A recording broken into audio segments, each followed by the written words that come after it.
Hey everybody, Eric here, Berkshire Hathaway Sedan Joiner. I'm with my buddy Kevin from Homeside Financial. Homeside Financial. Yes, and I work with a lot of first-time buyers, and so sometimes first-time buyers get concerned about the mortgage side of it, the lending side of it. So Kevin, tell us, what are the main points for a first-time buyer to be thinking about when it comes time to buy a home? That's a great question, Eric. Yeah, so a couple of things that I always tell my first-time home buyers to focus on. Obviously, number one is going to be saving up. You're going to have money to put down and things to cover closing costs. Now, obviously, they don't have to have the closing cost up front. Those can be paid by the seller in some cases, but it is important to save up.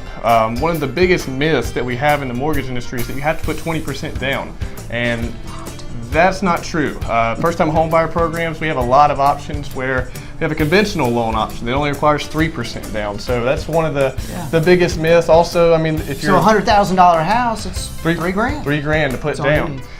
So that's definitely one of the big ones that we could talk about as far as you got to save. It's important to have a little bit of money in the bank, but you don't have to have 20% down. So I don't want that to be misunderstood at all. The second big point that I would go over is probably credit. If you don't have an idea of what your credit score is, start looking at it. Get you a Credit Karma. Go ahead and start getting an idea of what's on your credit, what the score is going to look like, and you know, we can have those conversations as to what that credit score is. Usually, the minimum credit score that you'll be able to do a loan with is around 580, but in some cases, we actually can go down lower.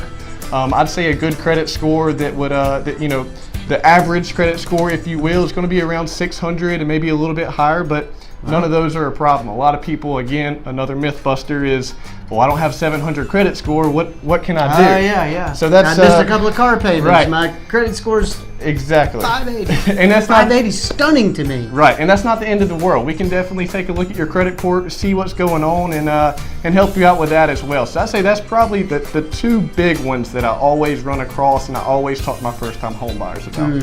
Yeah, good point. I appreciate it. Kevin, thanks a whole lot. Guys, if you need me, call, text, or email. I won't leave you hanging.